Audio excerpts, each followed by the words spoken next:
আসসালামু আলাইকুম প্রিয় লিসেনার্স। আশা করি আল্লাহর রহমতে সবাই খুবই ভালো আছেন। আমিও আপনাদের দোয়াতে আল্লাহর রহমতে ভালো আছি। তো আজকে আমি আপনাদের জন্য নিয়ে এসেছি ভৌতিক আড্ডার সর্বপ্রথম ভৌতিক গল্প নিয়ে। আমার এই গল্প বলায় যদি কোনো ভুল ত্রুটি থেকে থাকে তাহলে আপনারা আপনাদের নিজের থেকে ভুল ত্রুটিগুলো সংশোধন করে দেবেন।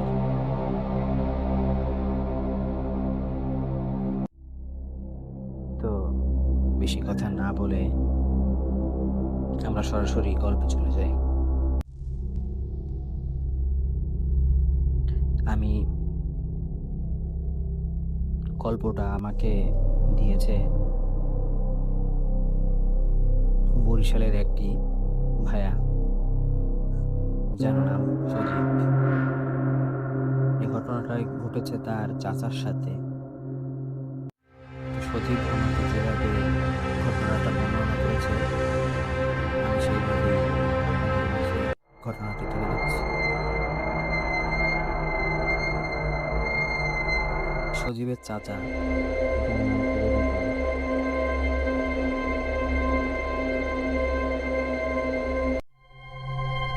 তার পেশা ছিল মাছ ধরা। সে তার কিছু বন্ধু বান্ধব নিয়ে প্রতিদিন সন্ধ্যার পর বিলের ভিতরে মাছ ধরতে যায়। শুধু বিলে নয়, বিল, নদী, খালে। বরিশাল যেহেতু নদীর শহর, সেটা আপনারা ভালো করে জানেন। আর বরিশালে প্রচুর পরিমাণে মাছ পাওয়া যায়।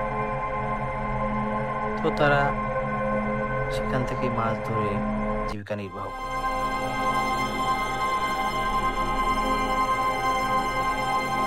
তো এমনই একদিনের ঘটনা, দুপুরের দিকে সজীবের চাচা রিপন সাহেব, তিনি এবং তার বন্ধু বান্ধবরা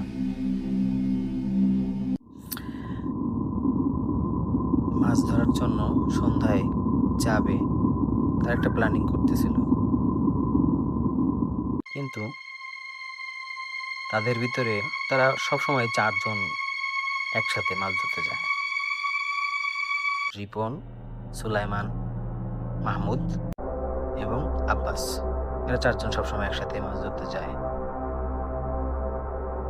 কিন্তু ওই দিন হঠাৎ করে আব্বাস অসুস্থ হয়ে পড়াতে আব্বাস বলল যে আমার শরীরটা আজকে ভালো নাই, আমি হয়তোবা তোমাদের সাথে মাছ ধরতে যেতে পারবো না।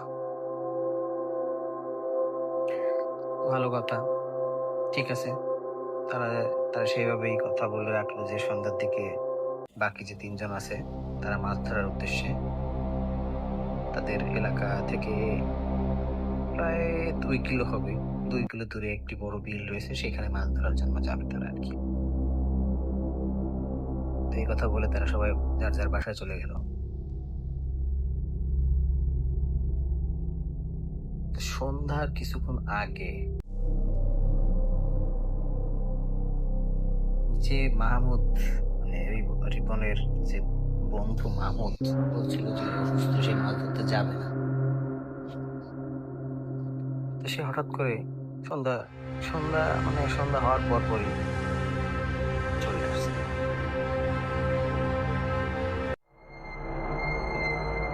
রিপনের কাছে,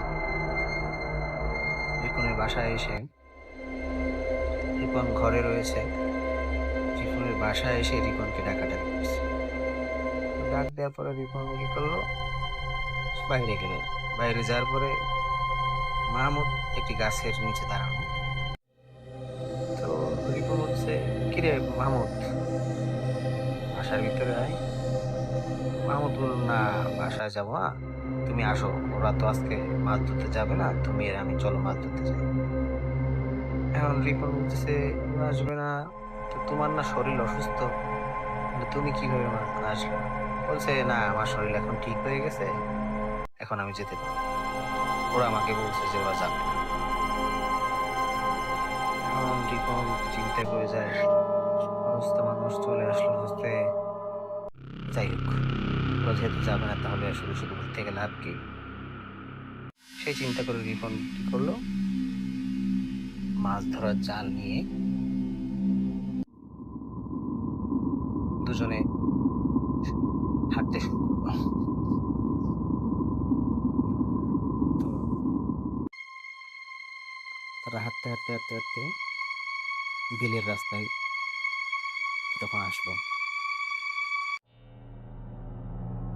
তখন মাছ ধরার জন্য দুজন দুদিকে চলে গেল। রিপন একদিকে গেল, মাহমুদ একদিকে গেল। ভালো কথা, মাছ ধরছে। অন্য দিনের থেকে আজকে রিপন কেন যেন একটু বেশিই মাছ পাচ্ছে। তো মাছ ধরতে ধরতে ধরতে একসময় রিপন দেখলো যে তার যে মাছ ধরার থলি, সেই মাছ ধরার থলিটা পরিপূর্ণ হয়ে গেছে। এখন সে কি করবে, মাছ ধরার থলি যেহেতু পরিপূর্ণ হয়ে গেছে, এখন তার মাছ ধরার উপায় নেই। তো সে বিলের ভিতরে সে তার বন্ধু মাহমুদকে খুঁজতেছে। মাহমুদ তার থেকে প্রায় কত 20-30 হাত দূরেই ছিল। এখন সে মাহমুদকে খুঁজতেছে, সে মাহমুদকে কোথাও খুঁজে পাচ্ছে না।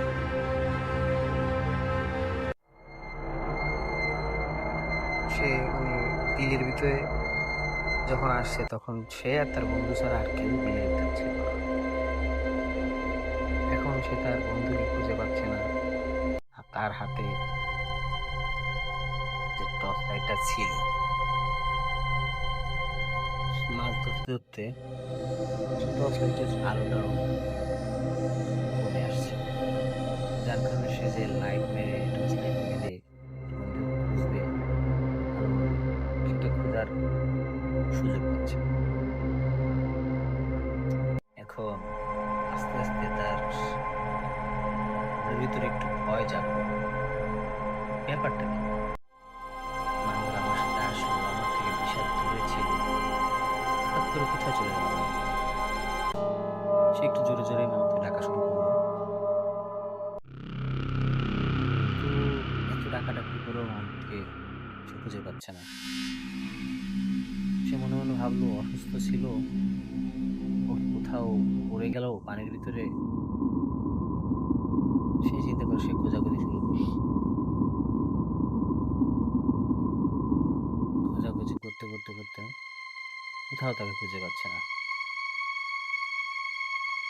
এদিকে মাছ ধরতে ধরতে আর তার বন্ধুকে খুঁজতে খুঁজতে রাত, গভীর রাত হয়ে গেছে, এইটা তার খেয়াল ছিল না। এক পর্যায়ে সে দেখতেছে কি তার লাইটের আলোটা আস্তে আস্তে নিভে আসতেছে। এখন সে চিন্তা করলো এভাবে তো আর বন্ধুকে খোঁজা সম্ভব না। তো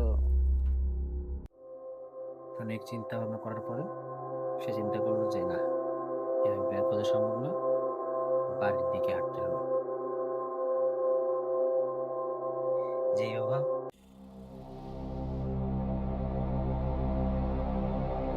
যা ভাবলেন তিনি সেইভাবেই মাছের থলি, মাছ ধরার জাল নিয়ে বাড়ির উদ্দেশ্যে রওনা দিলেন।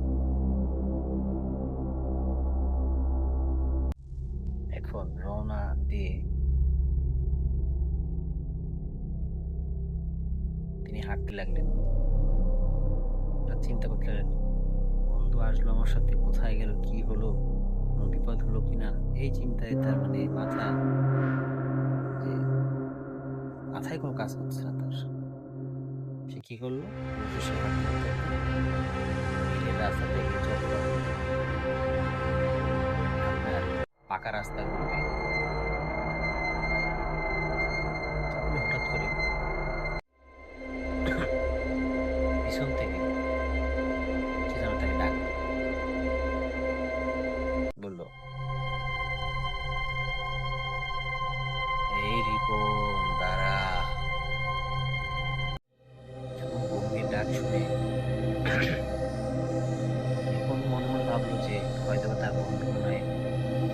পিছন পিছন এসেছে।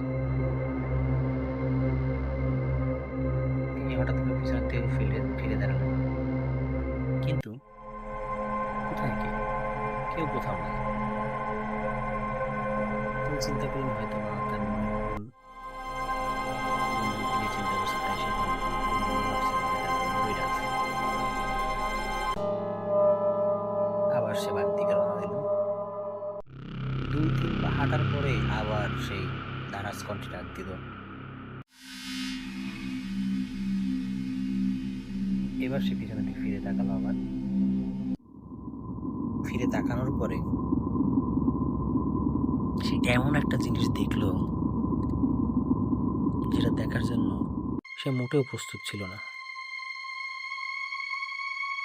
সে দেখলো কি, প্রায় 20-25 ফুট লম্বা একটি কালো অবয়ব দাঁড়িয়ে আছে।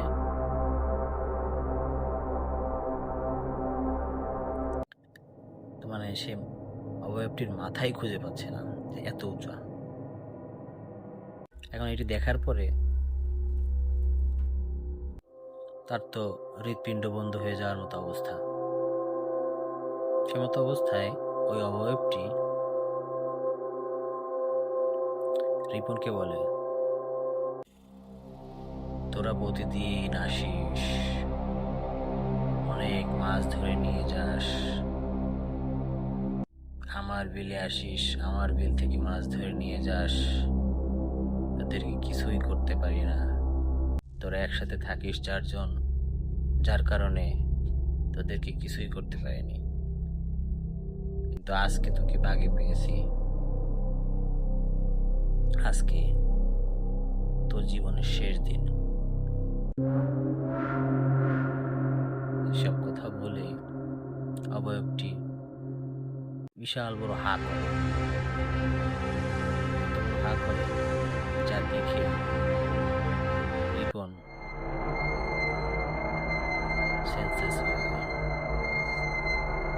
সেন্সলেস হয়ে মাটির রাস্তায় ধাপাস করে পড়ে যায়। এদিকে রিপনের বাসায় তার যে বাকি 2 জন বন্ধু ছিল মাহমুদ বাদে, ওই 2 বন্ধু যখন আসে বাসায় এসে তো মাহমুদ এই রিপনকে খোঁজাখুঁজি করে রিপনের বাসা থেকে বলে যে রিপন তো মাহমুদের সাথে চলে গেছে। রিপন বলল যে মাহমুদ এসছে, তার সাথে মাছ ধরতে যাচ্ছে, তোমরা নাকি আসবা না। এই কথা শোনার পরে বাকি 2 বন্ধুর মনে একটু সন্দেহ জাগে যে মাহমুদ তো অসুস্থ, আমরা দেখেও আসলাম বাসায় মাহমুদ অসুস্থ, অথচ মাহমুদ নাকি এসে রিপনকে ডেকে নিয়ে গেছে। বিষয়টা খুবই সন্দেহজনক। তখন ওই বন্ধুরা করলো কি, আরো কিছু লোকজন নিয়ে টর্চ লাইট নিয়ে তারা রিপনকে খোঁজার জন্য যেই বিলে তারা মাছ ধরতে যায় সেই বিলের দিকে হন্তদন্ত হয়ে হাঁটা শুরু করে। তো হাঁটতে হাঁটতে হাঁটতে তারা এক সময় রিপনকে কাদার ভিতর পড়ে থাকতে দেখে। তারা ধরাধরি করে রিপনকে বাসায় নিয়ে আসে। বাসায় নিয়ে আসার পরে যখন রিপন এর হুঁশ আসে, তখন সে দেখে চারিদিকে মানুষ ভিড় করে আছে তার পাশে, তার বন্ধুরা আছে, তার সেই বন্ধু মাহমুদ সেও আসছে তাকে দেখতে। তখন রিপনের কাছে তার বন্ধুরা জিজ্ঞেস করে, তোমার কি হয়েছিল, তোমার গতকাল? তোমাকে আমরা কাদার ভিতর পড়ে থাকতে দেখলাম। তখন রিপন গতদিন সন্ধ্যায় যে ঘটনা ঘটেছে সে ঘটনাটা পুরা খুলে বলে।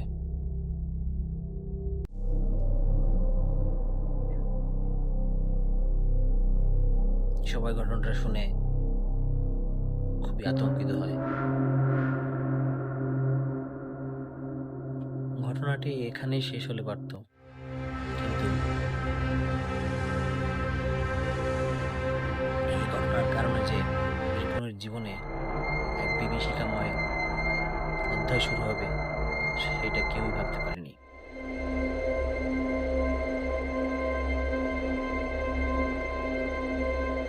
রিপনের জ্ঞান ফিরে আসার পর থেকে কিছুদিন রিপন খুবই সুস্থ ছিল, আস্তে আস্তে সুস্থ হয়ে উঠছিল।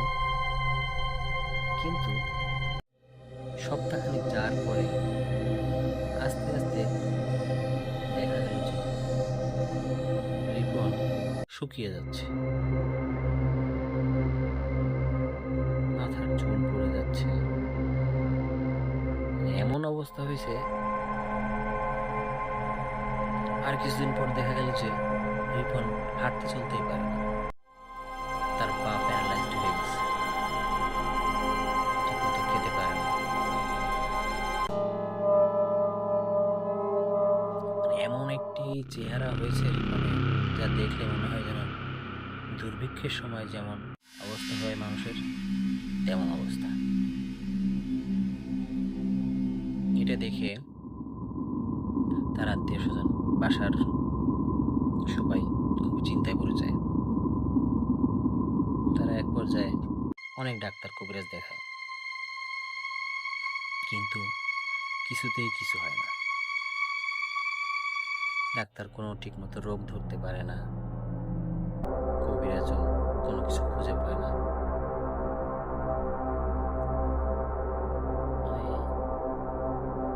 সবাই হতাশ। হঠাৎ করে কেন এমন হলো রিপনের সাথে? বন্ধু বান্ধবেরা হাজার হাজার মানুষ দেখতে আসে রিপনকে। এই অবস্থায় রিপন বেঁচে ছিল ঘটনা ঘটার 3 বছর পর। 3 বছর পর হঠাৎ করে রিপন একদিন মারা যায়। তার যে শারীরিক অবস্থা হয়েছিল, না দেখলে কেউ বিশ্বাস করতে পারবে না। এমন অবস্থা মানুষের হয়, মনে হয় যেন শুধু হাড়, শরীরে কিছু হাড় ছিল, ভিতরে কোনো মানুষ ছিল। মনে হয় যেন ভিতর থেকে মাংস সব খেয়ে ফেলছে, শুধু হাড্ডিগুলো তার শরীরে আছে। দেখে বোঝাই যাচ্ছিল যে রিপন অনেক যন্ত্রণা, অনেক কষ্ট পেয়ে দুনিয়া ত্যাগ করেছে।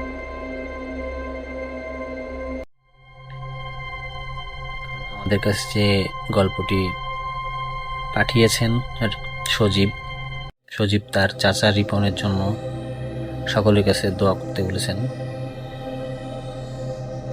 তো বন্ধুরা,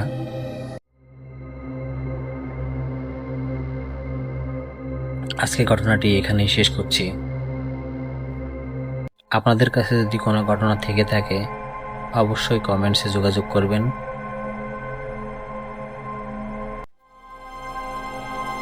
সবাই ভালো থাকবেন। ভৌতিক আড্ডা প্রথম পর্ব এখানেই শেষ করছি, আর সকলের সহযোগিতা কাম্য করছি। ভালো থাকবেন। আল্লাহ হাফেজ। আসসালামু আলাইকুম।